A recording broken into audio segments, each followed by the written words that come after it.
자, 안녕하세요. 안녕. 오늘도 밤에 영상을 찍고 있습니다.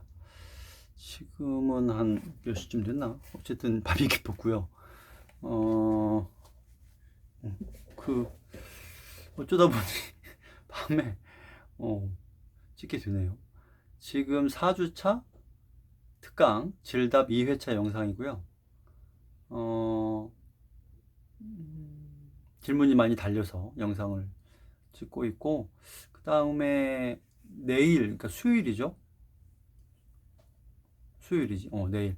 수요일 우리 원래 특강 하던 시간 있죠. 4시 20분부터 6시 10분까지. 어쨌든 4시 20분에 줌으로 할 거예요. 라이브로 수업을 할 건데, 여러분들의 열화와 같은 성원에 힘입어 할 겁니다. 근데 줌의 회의 아이디는 좀 달라졌어요. 678-678-3333 10자리 숫자 678-678-3333 이게 회의 아이디고, 비번은 같습니다. 1617이에요. 4시 20분에 열 겁니다. 와서 라이브로 들으면 되고, 라이브로 못 들어도 어차피 영상은 다 업로드 할 거니까 720p로 찍히니까 화질이 어마무지하진 않지만 크게 나쁘지 않습니다. 저번이랑 같아요. 그러니까 들을 수 있으면 와서 들으시고, 즉석에서 음성이든 채수로든 질문도 할 수 있으니까. 알겠죠? 그러면 바로 시작합니다. 215번부터 갑니다. 옳은 걸 고르는 문제는 1번 선지를 지금 질문을 했어요. 그래서 기억에 음성상징어를 사용하여 문제를 해결한 기쁨을 드러내고 있다고 써있는데, 음성상징어는 의성어와 의태어를 합친 거예요. 양 둘 다 음성상징어입니다. 의성어만이라고 알고 있으면 곤란하고, 그래서 기억에 보면 차츰차츰이 있거든. 그럼 차츰차츰은 의태어니까 모양이죠. 음성상징어가 맞아요. 그러나 1번 선지에 써있듯이 문제를 해결한 기쁨이라고 써있는데, 거긴 지금 문제가 더 심해지고 있잖아요. 해결될 리도 없어요. 때문에 기쁘지도 않겠죠. 1번 선지는 그래서 틀렸다.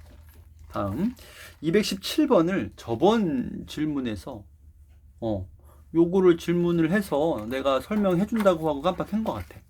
준비했는데 설명한 기억이 없어. 알겠죠? 잘 들어보세요. 자, 갑니다. 발가벗은 아이들이, 발가벗은 그냥 발가벗은이에요. 예전엔 꼬맹이들이 이제 헐벗고 다녔으니까. 거미줄 테를 들고, 거미줄 테를 요즘엔 볼 수가 없는데, 볼 수가 없죠, 당연히. 이게 뭐냐면, 여러분 어릴 때, 초등학교 때 그 곤충 채집 숙제 같은 거 혹시 했나?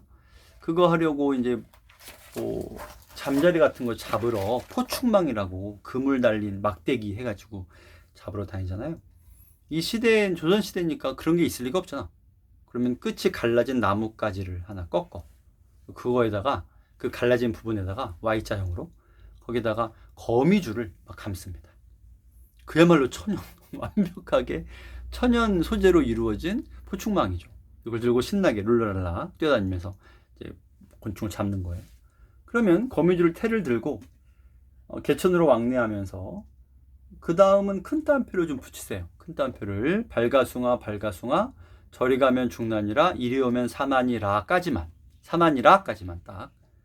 그거는 꼬맹이들이 부르는 노래입니다. 노래 내용이 뭐냐면, 고추 잠자리야 발가숭아는 여기서는 고추 잠자리야예요. 고추 잠자리, 왜 배가 빨간 잠자리 있죠? 그러니까 이 시는 원래 발가숭이가 동음 이의어로 쓰인 거예요. 하나는 벌거벗은 아이들, 나머지 하나는 고추 잠자리. 응? 그러면 고추 잠자리야 저리 가면 죽는다 이리 오면 산다까지. 잠자리 입장에선 생구라죠. 이것들이 약을 팔고 있어요. 왜냐면 꼬맹이들에게 가면 죽고 멀리 달아나야 살지. 근데 꼬맹이들이 뭐라고 하냐면, 잠자리야 저리 가면 죽어 이리 오면 살아. 뭘 살아, 붙잡아가지고 구워 먹을 거면서. 안 되지. 따라서 이건 거짓말이에요. 거짓말. 살려주겠다면서 상대방을 죽음으로 유인하고 있잖아요. 자, 사나니라까지 큰 따옴표고, 부르나니 발가숭이로다. 이 말은 부르는 것이 벌거숭이로다. 그러니까 그렇게 노래를 부르는 사람이 벌거벗은 아이들. 그러니까 고추 잠자리를 잡겠다고 벌거벗은 아이들이 노래를 부른다라는 식이죠. 근데 동음 이의어가 쓰여서 고추 잠자리도 벌거벗은 아이들도 다 발가숭이라고 표기되어 있어요. 마지막 줄. 이게 이제 주제가 여기 있죠. 아마도 세상 일이 다 이런가 싶다. 그래서 이러한가라는 말은 무슨 뜻이겠어? 속고 속이는 것이다. 속임수. 상대방을 잡아 죽이려는 속임수인데 마치 상대방을 살려주는 것처럼 거짓말을 하고 있잖아요. 가증스럽죠. 그래서 속이는 세태를 풍자한 작품이죠. 그러면 4번 선지를 볼게요. 보기 화자는 아이들과 잠자리 모두를 발가숭이라고 부르고 있어. 말했죠? 올바른 선지고. 5번 선지. 위 작품과 보기 모두 현실을 비판하려는 의도를 담고 있어. 방금 우리가 해석한 고추잠자리 노래는 당연하고요. 그 다음에 이 간민가도 군정과 부역이 너무 잔인할 정도로 무거운 사회를 비판하고 있죠. 그 다음에 222번을 볼 텐데 1번 선지에 목민관의 자질이 뭐냐.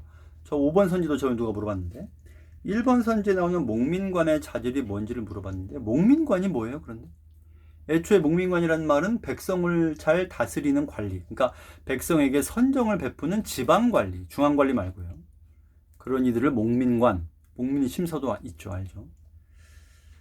따라서 뭐 백성을 사랑한다거나 정치를 잘하고 탐관오리로 살지 않아야 되니까 착취하지 않고 세금을 무겁게 매기지, 뭐 이런 거겠죠. 무겁게 매기지 않고. 근데 이 선지를 잘 보면 목민관의 자질이 뭐 다른 게 있다라고 말하는 선지가 아니고요. 목민관의 자질로서 애민정신을 강조하고 있다. 그러니까 목민관이라면 애민정신을 가져야 한다는 거지 따로 무슨 자질이 있고 없고 그런 얘기는 아니에요. 그냥 목민관이라는 말이 백성을 사랑하는 관리, 잘 이끄는 관리 이런 뜻으로 알면 되는 거죠. 227번에 4번 선지. 시간을 공간으로 변형시켜 라는 말이 무슨 뜻이냐. 말 그대로죠. 시간을 공간으로 바꾸는 거예요. 대표적인 표현이 뭐 있어요? 황진이의 시 중에 동짓달 한 허리를 베어내어. 그러니까 동짓달이 아니고 밤이죠. 동짓밤. 그럼 밤이라는 건 시간이잖아. 시간의 허리를 벨 수가 없어. 허리를 베려면 허리가 거기 있어야지. 즉 공간으로서 존재해야 벨 수가 있어요. 근데 시간을 벨 수 없는 이유는 그게 공간이 아니기 때문이죠. 공간이 아닌 시간을 공간인 것처럼 표현해서 베어내서 싹둑 잘 넣어놨다가 살아가면 이 오신 날 밤에 꺼내가지고 길게 펴겠다라고 했으니 이것이 시간의 공간화라고 할 수 있는 것이죠. 이 작품과는 상관이 없고요. 228번 나예요. 다가 아니고. 그래서 나를 보면 유사한 식구의 반복은 눈이 내리고 있다 이거죠. 그 다음에 또 의지적 어조는 가까이 오라 죽음이요. 강하게 권하고 명령하는 어조를 택하고 있죠. 의지적이죠. 그러니까 의지라고 하는 것은 강한 화자의 의지가, 강한 화자의 감정이 표현되는 걸 말하는 겁니다. 주로 의지라, 말뜻 그대로예요. 뭔가를 하려고 하는 강한 화자의 내면을 의지라고 표현하죠. 그 다음에 이건 마무리 됐고, 그 다음에는 자 319번 문제 질문입니다. 319번 틀린 걸 고르라는 문제인데 4번을 물어봤어. 속세에서 벗어난 이상적인 자연 공간. 저번에 설명했지만 속세에 대해서 개념을 생각을 해봐요. 속세는 꼭 속세에서 벗어나라고 하면 당연히 자연으로 떠나는 겁니다. 근데 여러분이 조심해야 될 게 속세는 반드시 더러운 곳만을 의미하지는, 반드시 더러운 곳만은 아니에요. 더러울 수도 있고 더럽지 않을 수도 있어. 그러나 자연은 아니야. 무슨 소리냐고요? 농촌은 그럼 속세예요, 자연이에요? 소박하게 살아가는 농민들이 자기들은 욕심도 없고요. 가벼운 것에도, 조그만 것에도 만족하는 농민들인데 맨날 사대부 탐관으로 이게 빼앗기면 빼앗겼지 남의 것을 빼앗는 법은 없는 소박한 농민들이 살아가는 곳. 속세예요? 자연이에요? 기본적으로 속세죠. 자연이라고 하는 거는 말 그대로 산속을 말해요. 바다나 동굴이나 이런데. 그래서 속세의 의미를 더러운 곳에로 파악하는 것은 기본이고 맞는 말인데 꼭 그러냐라고 하면 문맥과 상황과 작품에 따라서 신중하게 생각하라는 것이죠. 농민들이 사는 곳도 속세고 가끔씩은 자연에 파묻혀 농사 지으며 살겠다라고 할 때 그 자연에 파묻혀 농사 짓는 그곳은 자기 혼자 산속에 파묻혀가지고 산밭을 일구며 사는 걸 보통 말해요. 그러니까 자연이라고 하면 한적하고 외진 곳을 떠올리시고 속세라고 하면 두 가지로 나눠가지고 더럽고 권력이 막 판치고 부귀영화가 있고 이런 곳 혹은 농민들이 사는 평범한 세상을 의미한다고 봐도 됩니다. 두 개, 알겠죠? 두 개를 다 생각을 하셔야 돼요. 그래서 4번 선지가 지금 틀린 이유는 속세에서 벗어나 이상적인 자연공간이라는 말이 이상하다라는 거죠. 그 다음에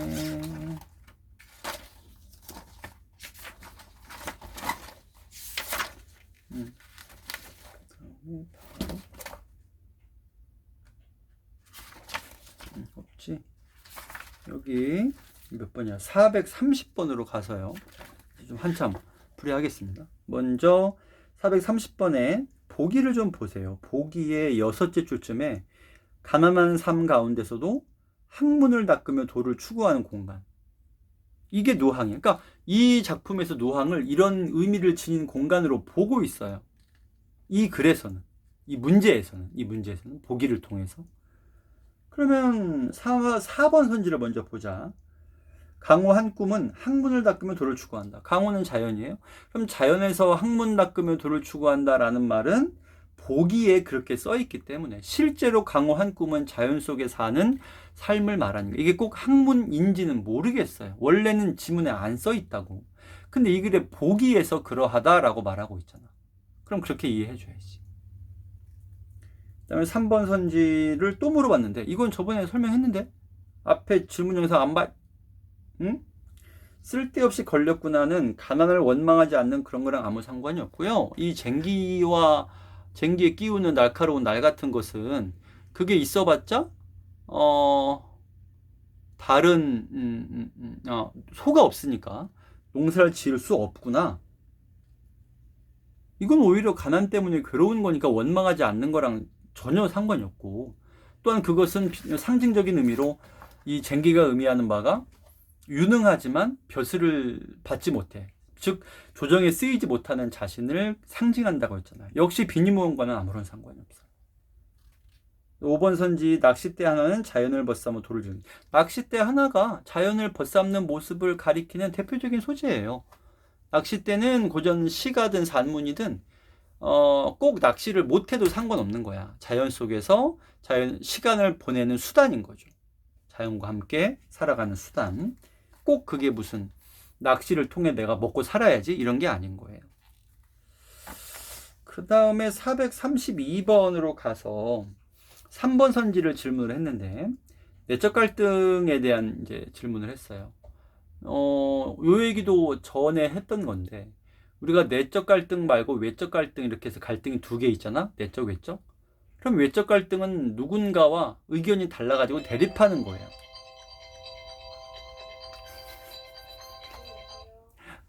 어쨌든 누군가와 대립하는 거야. 그런데 내적 갈등은 꼭 대립해야지만 내적 갈등이 아니에요. 그건 뭐냐면 대립이 문제가 아니라 마음속에서 자기 내적이니까 자기 마음속으로 이럴까 저럴까 망설이고 그런 것도 있고 또 한편으로는 뭐가 있냐면 자기가 되게 슬프고 우울하고 괴로워. 그것도 내적 갈등으로 봐요. 이럴까 저럴까 잠깐만 스톱.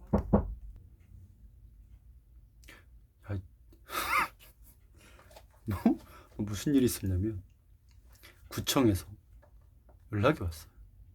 너 자가격리 중인 거 맞아? 너 전화기 꺼놓고 뭐 하는 거야? 왜냐면 내가 영상 찍다가 앞에도 지금 한번 날렸어. 왜냐면 찍다가 자꾸 멈추는 거야. 재난 문자 같은 게 와가지고.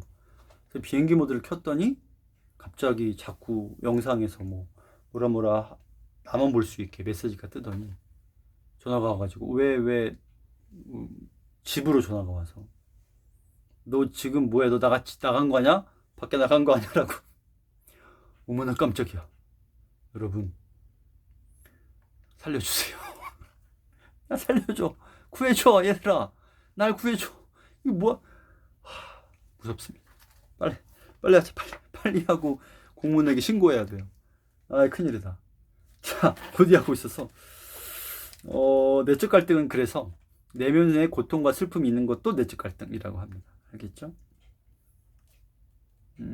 그래서 디귿은 잠이 와야 누워있지라는 말은 자기 마음속에 소를 빌리지 못해서 겪은 면박과 그 다음에 어떤 참담함이 있으니까 내적 갈등이죠. 433번 잘못된 걸 고르라는 얘기인데 2번 선지를 2명이나 물어봤는데요. 야 니네 이거 잘 알고 있어야 돼. 교무실에 왔다고 치자. 니들이 나한테 선생님 저 질문이 있어요. 어쩌라고요? 아니 야 질문이 있어. 그래? 알겠어. Good for you. 하고 그러면 좀 이상하잖아. 당신들이 질문 있다고 하는 거는 나보고 그 질문을 해결해 달라는 거잖아. 그러면 질문 있어요? 라는 것은 나를 방문한 목적을 밝힌 거야 아니야? 딴에는 나름대로 밝힌 거 아니에요? 평소문이잖아. 명령문도 아니고 청유문도 아니고 아무것도 아니잖아요. 질문 있습니다. 그래 있다고. 그래 알았어. 잘 됐네. 잘해봐. 이렇게 하면 내가 안 되잖아. 그죠? 이 사람도 마찬가지야. 가난한 농사꾼인데 소가 없어서 고민이 많아서 왔습니다 라고 말했어. 그래서 뭐 어쩌라고. 당신 고민이 많군요. 안 됐네요. 네 어떻게 같이 울어드릴까요? 이게 아니잖아. 소를 빌려 달라는 얘기인 거잖아요. 결과적으로는. 알면서 왜 그래. 따라서 이번 선지는 격식을 차리며 목적 밝혔다라고 하는 건 올바른 선지가 됩니다. 다음 틀린 거니까 다음에 또 하나. 그 리을에 무정한 오디세에 무정이 욕심이 없다는 뜻이냐라고 질문했는데 무심이 욕심이 없다고요. 무정이란 말은 마음이 없다, 정서가 없다, 인정이 없다, 생각이 없다, 나 배려가 없다 이런 의미로. 이런 경우에는 나를 생각해 주지 않는 인정머리 없는 이런 의미가 되겠죠. 그 다음에 437번 마음이 급해졌어요. 빨리 공무원에게 신고해야 돼. 437번에 5번 선지 모두 대상에 대한 설명과 화자의 판단을 결합하여 대상의 의미를 새롭게 조명하고 있다. 5번 선지가 올바른 선지가 되려면 대상의 의미가 새로워져야 돼요. 근데 가시도 그렇고 그 다음에 나시도 마찬가지. 대상의 의미가 새로워지진 않았어요. 그냥 어떤 일을 겪고 나서 자기가 평소에 하고 있던 생각을 더 강하게 한다라는 거지 내가 생각하고 있던 무언가의 의미가 변했거나 새로워졌거나 이런 게 없어요. 안 되겠죠? 438번에 4번 선지를 질문했습니다. 구복이 위로하여 어집어 잊어도다. 해석하면 어떻죠? 입과 배, 즉 먹고 사는 문제가 근심이 되어서 어느새 잊어버렸다. 뭘요? 자연 속에서 살아가겠다는 포부를 잊어버렸다. 이것은 자신의 처지 때문에 자연 속의 소박한 삶을 잊을 뻔한 현실을 드러낸다. 정확한데? 내가 해준 해석 그대로잖아. 이걸 왜 더 할 말이 없어요. 정확히 그 뜻이에요. 4번 올바른 선지죠. 그 다음 439번 1번 선지 물어봤는데 유비군자와 교류할 수 있는 사람인데 왜 어리석은 거예요? 낚싯대를 빌려서 그 낚싯대로 자연 속에서 소박한 삶을 살겠다고 말했는데 그게 왜 어리석은 거예요? 말도 안 되죠. 그래서 1번이 틀렸고요. 440번 4번 선지의 단정적 진술이 뭐냐라고 물어봤어요. 단정적 진술은 뭐냐면 딱 잘라 말하는 거예요. 말뜻 그대로예요. 이것일까? 저것일까? 이렇게 하면 좋을까? 이렇게 하면 그 사람이 나를 기억해 줄까? 이게 아니라 아니다. 혹은 맞다. 그 사람이 나를 잊었어. 나는 거기 안 갈 거야. 이렇게 여지를 주지 않는 거죠. 그러면 지금 뒤를 읽어보면 평생 한 뜻이 내 평생 죽을 때까지 한 뜻이 따뜻함과 배부름에는 없다. 다시 말해 따뜻함과 배부름을 추구하지 않겠노라 라는 거죠. 평생 동안 없겠다. 이 정도면 단정적이지 않아요? 딱 잘라 말한 거죠. 아예 평생 없겠다는 건데. 됐죠? 그 다음에 454번. 454번. 옳은 걸 고르라에서 3번과 5번 선. 경세제민이 뭔지를 몰라서 그래요, 여러분. 경세제민의 준말이 경제거든, 오늘날에. 그래서 원래 경세제민의 원뜻이 뭐냐면, 경은 세상을 경영하는 거고요. 재민은 백성들을 건지는 거야. 백성들이 지금 그게 꼭 우리가 하는 이코노미, 경제적인 면이 아니라 할지라도 어쨌든 일모점으로 괴롭고 힘든데, 내가 이 세상을 경영을 해서 저 힘든 곳에서 백성들을 건져주겠노라. 제자가 건지다란 뜻이야. 구제하다 할 때 제자입니다.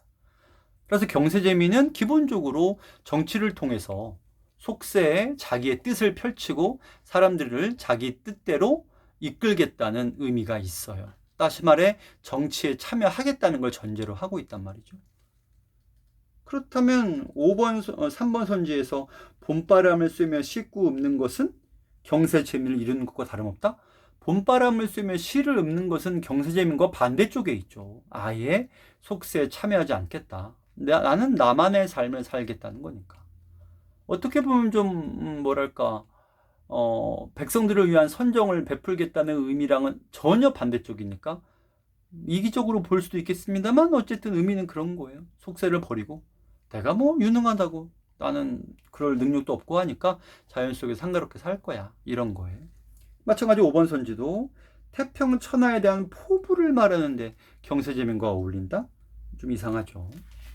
자, 456번 가장 이질적인 것은 이거는 조금 이상하긴 해. 4번 물어봤는데 지금 B의 백구는 자연을 의미하고 A의 구복은 먹고 사는 거, C의 부귀는 부유함과 귀함, E의 온포는 배부름과 따뜻함. 그래서 A, C, E는 전부 어떤 먹고 사는 문제를 다루고 있어요. 그리고 D는 인간인데 이때 인간은 속세를 말하기 때문에 B는 자연으로서 화자가 지향하는 바고 나머지 4개는 화자가 지향하는 바와는 이질적이다. 거리가 멀다. 이렇게 이해해주면 답이 될 것 같아요. 4번에 대한 설명도 될 것 같습니다. 그 다음에 460번. 이건 저번에 4번, 5번 물어봤는데 3번을 보면 나의 백영숙은 자신의 재주와 기량을 발휘하고 싶었지만 그 재능을 펼치며 유교적 가치를 실현하지는 못했군. 재주와 기량을 발휘하고 싶었단 말은 어디 있냐면 나의 맨 처음에 보시면 이렇게 써 있어요. 백영숙은 재주와 기량을 자부하며 30여 년을 살아왔다. 그럼 재주와 기량을 자부했다는 말은 자신 있어 했다 라는 뜻이죠. 그럼 이것이 3번 선지에 있는 재주와 기량을 발휘하고 싶었다랑 의미가 통한다. 완벽히 똑같다거나 지문에 정확히 나와 있지는 않지만 추론한다 라는 정도로만 될 것 같습니다. 자, 그 다음에 여기까지인 것 같아요. 끝냈고요. 내일 라이브 수업 때 줌으로 보거나 아니면 뭐 영상 보거나 합시다. 안녕. 나 빨리 신고해야 돼. 빨리 전화해야 됩니다. 안녕. 잘 자 얘들아.